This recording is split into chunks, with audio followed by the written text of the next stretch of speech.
Hey everyone, Bloodcap is here. For the date, rather than doing a bad joke like a rickroll or saying that I'm stopping my channel, I've decided to talk about Xenoverse itself. More precisely, talking about the best and the worst joke that Xenoverse 2 is. Now, I'm not stupid. The Xenoverse 2 is a fun game, and a pretty good one, I can't deny it. But it can be just so much better if only teams were a little more smart in the decisions of what they did, and didn't make dumb choices. I know that most of what I'll say is subjective and is only about what I think of the game during my debut on it, but I'm pretty sure that some of my cases are shared through the Xenoverse 2 community. Now, of course, if you have a different opinion, that's fine, and you can just leave them in the comments below. And if you think I've forgotten something, you can also tell me in the comments. Now, let's start. For starters, I'll talk about the roster. Xenoverse 2 has a bunch of different characters, which is good for diversity. However, there is a major problem, and it's the stupid separation. Separating transformation was a really stupid thing to do that really surprised me when I started, and it feels much more limiting as it is for no apparent reasons. Characters like Goku and his god forms, Teen Gohan that doesn't have a base form, Vegeta and his god forms. Majin Vegeta is a special case as it was always a character that felt different to be in a different slot. But then you have Frieza, Cooler, Cell, and Super Buu, which each having their forms separated. Like, what? And still, Super Buu didn't have his transformed form until the DLC that brought Buuhan came out. This is generally sad for me. Next up, Awoken skills. Awoken skills in Dragon Ball Xenoverse 2, or mostly called transformations, is a gift from the game. Only Saiyans have transformation, and it's limited to Super Saiyan only with just a few exceptions. Here is a showcase of every single character that can transform, not counting the custom characters as all of them can transform. You have Goku, all Trunks, GT Goku, Teen Adult, and Future Gohan, Goten, Vegeta, Custom Nappa that has been gifted a transformation, but Raditz or Turles, no, screw them. Vegito, Gotenks, Bardock, and the only DLC character that had an Awoken skill before base Gogeta from DBS came out, Keba. The only character that isn't a Saiyan that can transform is Hit, with his pure progress. The rest are all separate transformations or simply directly transformed with no base form like Caulifla, Kale, Kefla, Broly, etc. And then you have the characters that have unfortunately not been allowed to transform when they could in previous games, with Frieza where each transformation is separated and the second and third form is missing. Cell, each form is separated and no second form. Boo that is the special case since all three are really different, but Super Boo, he has transformation but didn't get one till a DLC where he got Buuhan but didn't get Boo tanks. And also no base Broly when in previous games there were, and DLC characters kept arriving with separate transformation over and over. Next up are the outfits. In Dragon Ball Xenoverse 2, the outfits are for the most part pretty good. Lots of choice, which is nice and make it pretty good for customization, which is the base thing in Xenoverse to customize your character. However, there is one major problem, and it's way too limited when we talk about color customization. Only outfits that have a multicolor icon can be changed colors.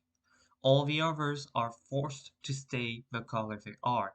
Now this is very frustrating as allowing something as simple as that could could lead to so much variation.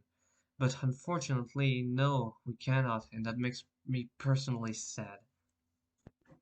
Accessories come up next, and in Dragon Ball Xenoverse 2, they are also mostly pretty nice. You have a bit of variation, but again, another problem is you are limited to only one accessory. And it sucks. Only one slot is so limited when you could make such cool stuff if you could make at least two. But unfortunately, you cannot. And that's not it. The thing bugging me the most is swords and tail. First of all, tail. It's static. Completely static when it could be so cool to have a swing tail as a Saint, which you just can't. And then you have swords. Maybe one of the accessories that are really popular. No belt to attach to the chest, it's just floating. But what's really frustrating is that it's a fake sword. Whatever sword attack you use, you just pull out a sword out of nowhere and the one on your back stay there. It's so sad when you can see that with character like Trunks or Tapion that have functioning swords, is it so difficult to do something that detects if you have a sword on your back to use it? Apparently it is, and it will probably stay like this till another game add that from the start. Another thing that limits the game quite a lot is the separation between the different transformations. We all can admit that Saiyans are one of, if not the most popular race in the game, and so being forced to choose either Super Saiyan or Kaioken or Super Saiyan Blue or Blue Evolution or God is so frustrating and reduce the number of presets you can do. Now I know why, it's for the sake of balance, but for a game like Dragon Ball Xenoverse 2, sometimes balance just can be sacrificed for some fun, which is very important in the game. We can all admit that we'd love for our character to go through all states of transformation from Super Saiyan to Blue Evolution, but I suppose that such a thing will only be available for mods on PC. Being a custom partner in Xenoverse is a blessing, allowing you by just having it to make you so much better. And some of them completely outclass the normal presets, making them absolute monsters thanks to customization. I call that custom privilege, and characters like Jiren are boosted like crazy, gaining much better super souls, and stats. However, not all customs are equal. My best example is Custom Future Gohan, who has absolute garbage stats for the ultimate he had access to, and I'm just so sad that he's so bad. I wish that he had access to a Keyblast super thing that would allow him to use his one-handed Kamehameha MK2 at its best, but unfortunately it'll probably never happen. And another thing is that some of them have limited color customization, which is just stupid.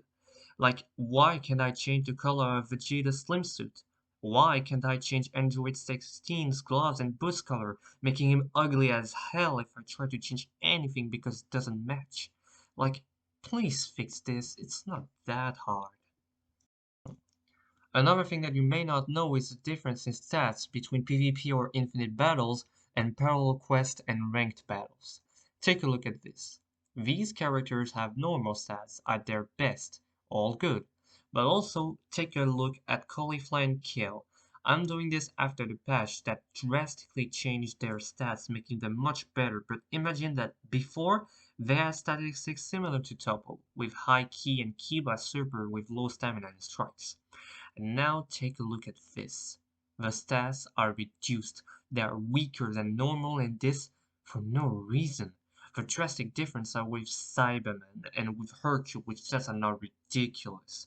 But that's not it. Now you see that the girls have reduced stats, but still the same as in normal battles. But before, it was completely different. Before, for some inexplicable reason, in Parallel Quest and Ranked, they had statistics similar to Pycon. Yes, their stats have been swapped. They were literally garbage in Ranked and Parallel Quest because of that soul stat swap that wasn't good for their moveset at all. Lucky us, patch 1.17.2 has corrected that huge problem, but I promise you, it was like this, and it was really stupid.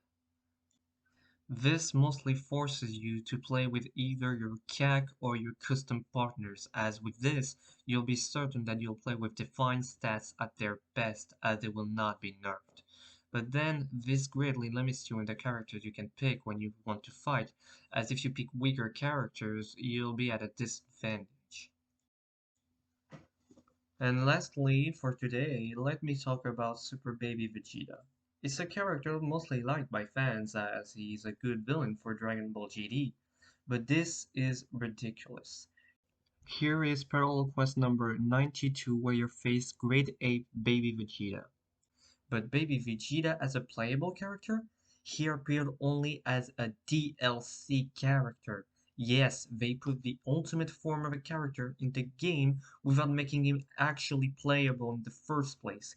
What's even the point? It's just really stupid. It's almost making me laugh in disgust as they did something as stupid as this.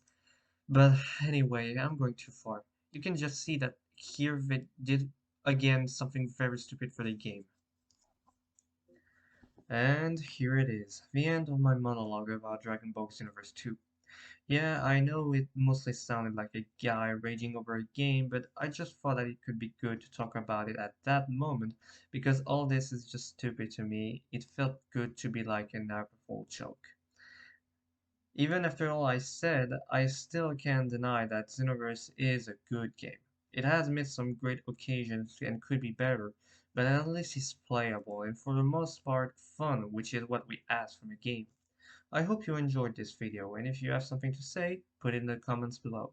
If you enjoy those kinds of videos, please also tell me, as it would encourage me to try and do more. Happy April, guys, and see you next time.